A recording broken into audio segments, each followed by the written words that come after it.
I've been creating the work that is here at SU for the past year while developing this program at Alfred State.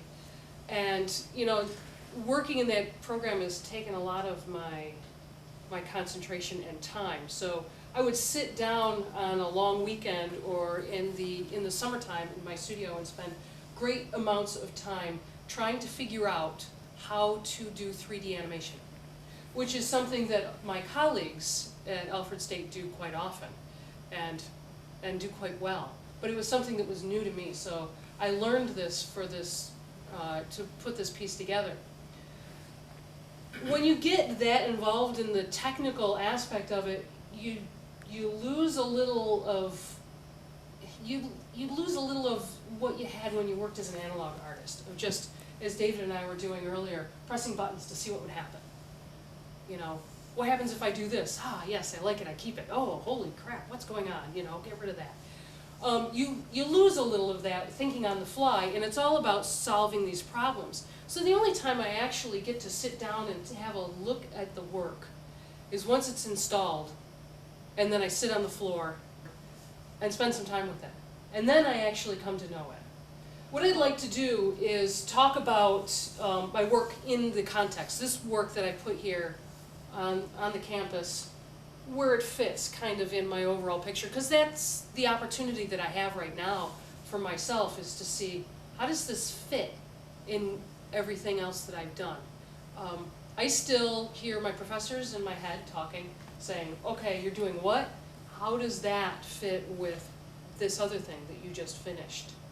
You know, show me how these two things are related. So that's what I'm going to try to do. So what I continue to come to know about my work is that there are repeating elements, and one of those repeating elements is this interest in language. You know, the way language can tend to nail down meaning, that's often when we use it, is when we're trying to be articulate and say something really specific.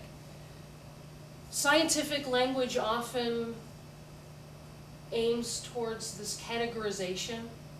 And I'm especially fond of taking a look at the language of science, even if I don't understand it. I just like to go there and look at it. And quite often not the whole bit of it, but just little pieces of it. Kind of taking it out of context, removing it from where it is so that I can use it for my purposes. I think it makes interesting poetry, where something may be in a scientific text. These are textures from the leaves of the trees in the field guide, by the way. And they're from the journal, The Philosophy of Science. They're trying to help state facts.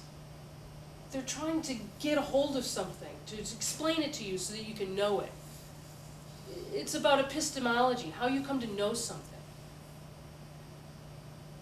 When we were kids, we used to joke about, oh, those other kids, they're just book smart. They just know things that are in books. They don't actually have the experience of doing what us farm kids do. You know, sure, they're great with math, but what can they do with a stick and this bottle? You know, there was the experience, the actual knowing, the doing, and the knowing of things that was always very exciting to me, and I think is what I try to put onto these texts now. Seeing is believing, and you believe things that are in black and white, right? This written text always held more value than a spoken text. I like to challenge that as well. I actually like to listen to things as a way of coming to know them, and we'll do that in a minute. But this idea of remapping language, you know, how you map knowledge, how you come to know things, is important to everything that I create. And the language itself, as it's aiming to categorize things, becomes categorized. So I keep talking about the language of science, is how I'm talking about these writings that I'm reading that are for scientists, not necessarily for artists. I'm taking them completely out of context. I will completely misinterpret something. They'll call me on it.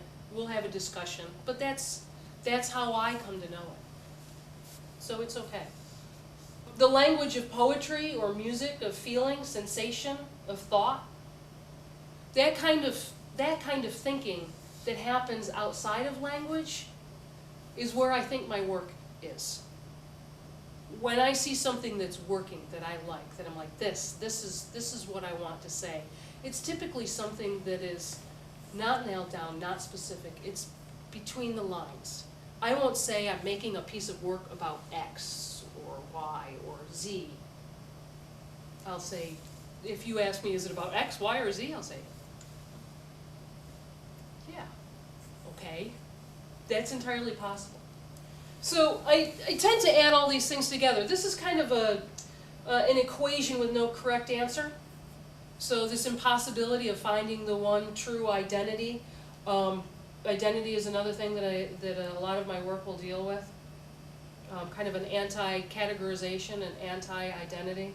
Perhaps it's from working in the theater, being a musician, and then being an artist, and being a professor, and being the chair of a department, being a gallery director. It's like all the different hats that I wear. What am I at a given moment?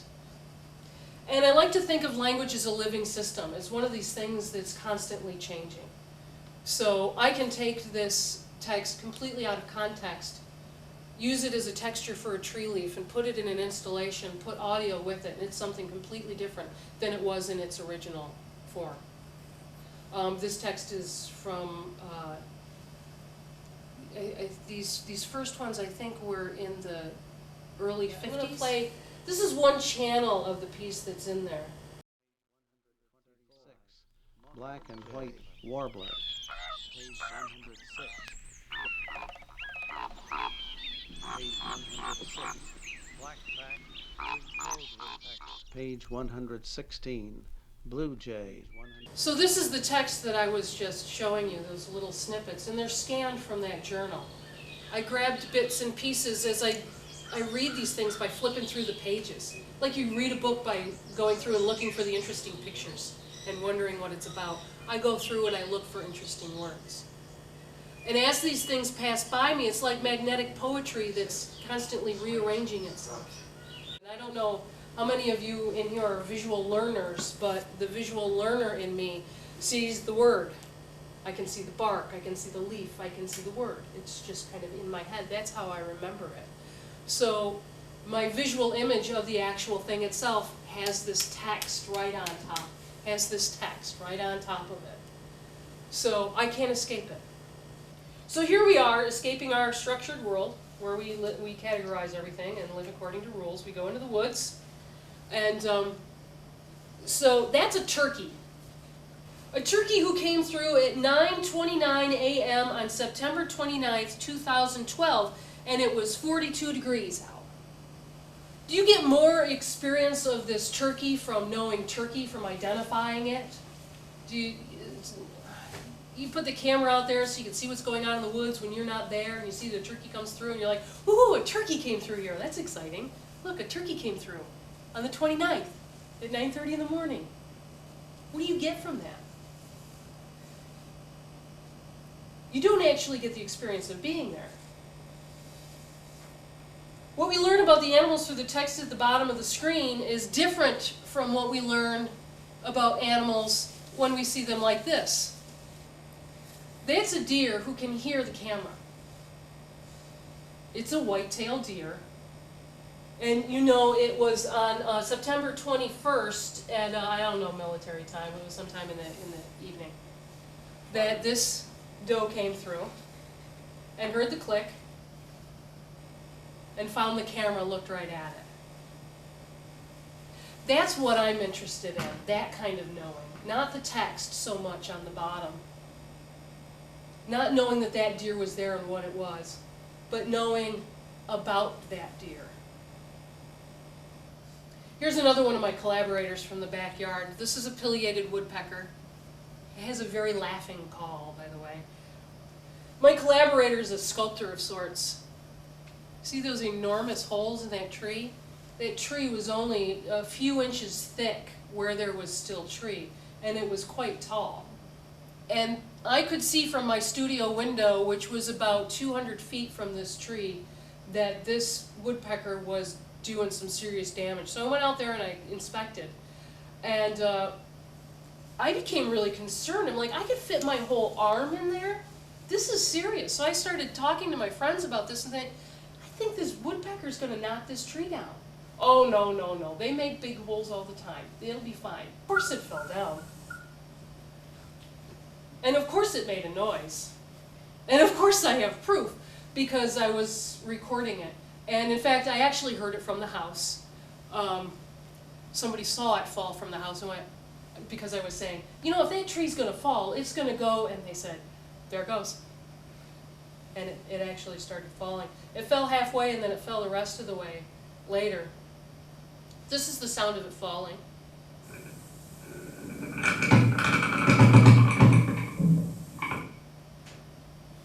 And then what do I do with all that knocking? I had all of this knocking, like files and files of knocking.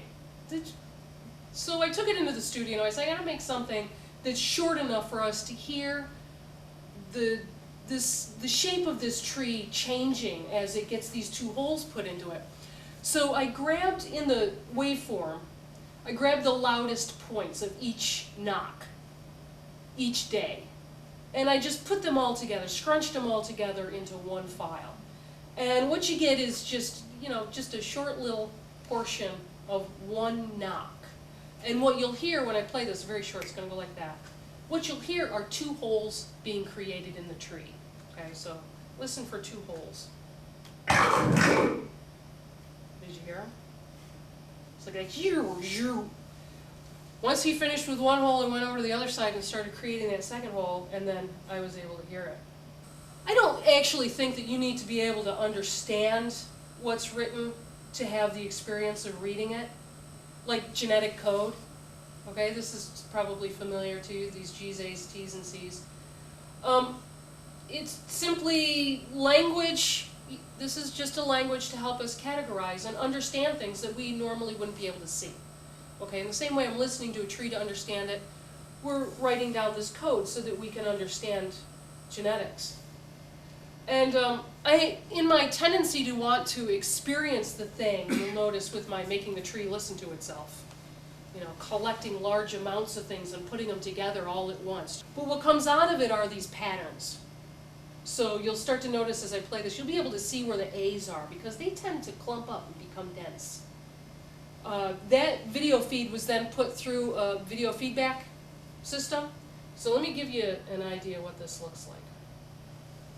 So another repeating element in my work, I was talking about language, but I also have this kind of fascination for teaching technology. I actually have a collection of these old film strips. I have a drawer in my studio that's full of these things. As they throw these things out, they now know that they should come to me and say, would you like this? I also have a collection of film projectors that go along with it. And these are the film strips that I grew up with.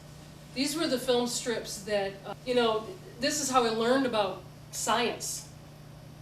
I sat down in the classroom and they played a film strip where you hear a beep and they change the frame to the next image. And they tell you a little bit more about something, you hear a beep and they change to the next image. And then they'd have this little interlude music, it was learn science by. So I want to show you a piece called The End that I made from the frames of my old educational science film strips. And they're all the pieces, the end pieces, you know. So those of us who remember these remember that they all ended with the end. You know, it would tell you that you've reached the end of the film strip. But there are other ends in there too, like the focus is the beginning end. And then there were some ends in there where you'd start the sound, things like that. So I went through and collected all of those. And what I found was that it seemed that they were telling me that the world was changing. The world was about to change. By the time we got to the end, there was like some hidden between the lines thing.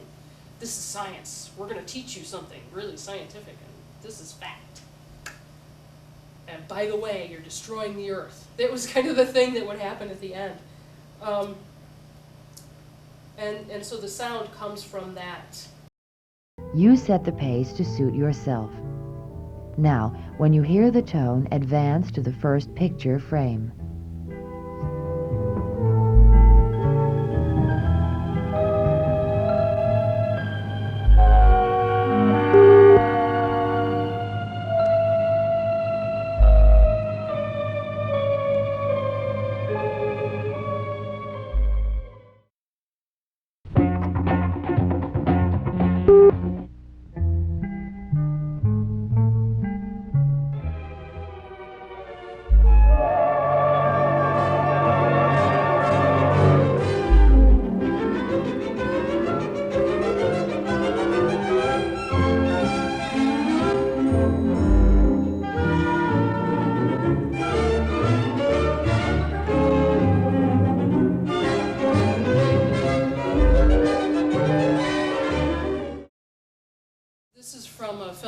strip on teaching driver safety. It's from 1947, so it's like at the beginning of the American car culture. You know, it's like just before we're going to go into our big oil dependency, right?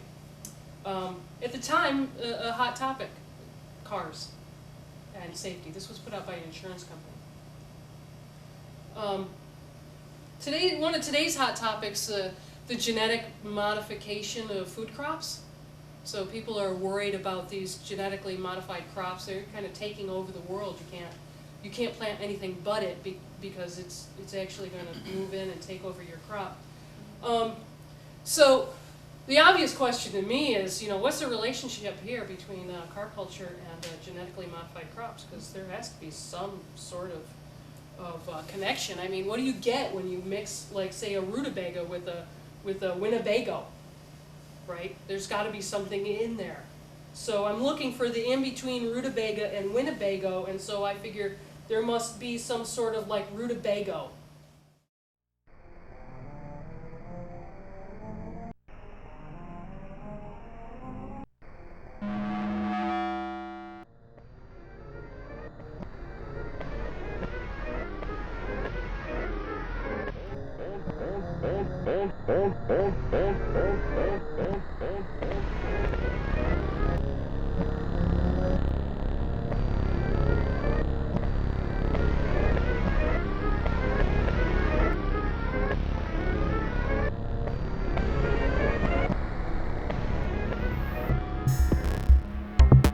Man's way of life, his way of adaptation to the environment, is based on mental activity, on changes in his culture rather than changes in his genes.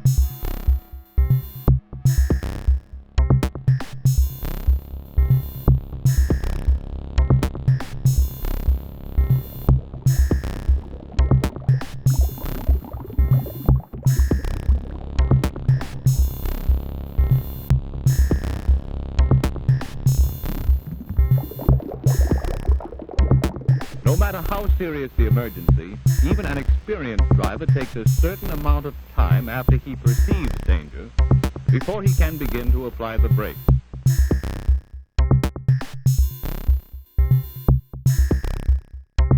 Charles Darwin speculated about this and suggested that our ancestors took up this way of living and moving possibly because of a change in diet or a change in their environment.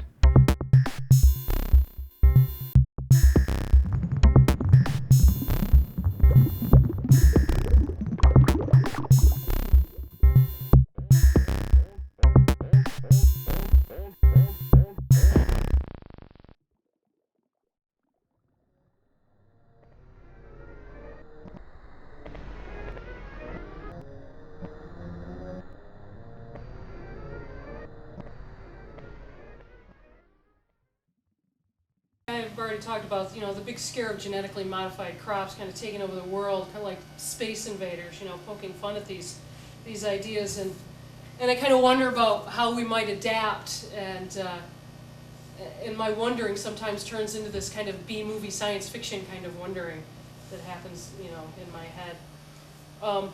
The footage from that, as I mentioned, there's from the insurance company, the Live and Let Live, and which I love the titles of these. I think they speak as much to the piece as the chunks of footage that I used from them. And then the other was from Speaking of Science, The Evolution and Descent of Man. So there's one in there from 1947 and one in there from 1972. So just seems to me that all of this stuff, we always tend to be looking out for ourselves in some way. And that brings me to my end. And I'd be happy to, I don't know how much time we have, to take any questions that you might have. Or thank you very much for inviting me.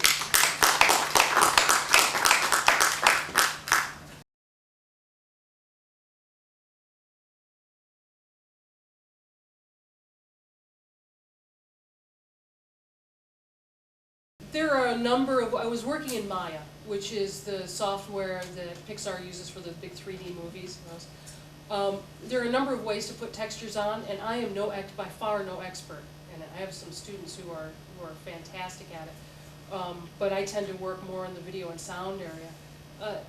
I can project them on there, so it's like I have a sphere that's a projector, and that's how I first got the basic texture on there. I take a file, an image file, and say, okay, project this in 3D space from a sphere, to try and project it all the way around the tree.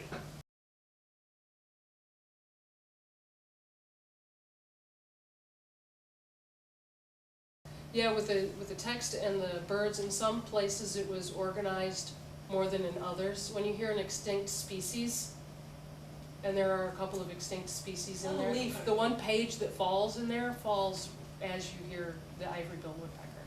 So it's kind of, the big losing, the potential of losing that species. A page gets ripped out. It's the fall.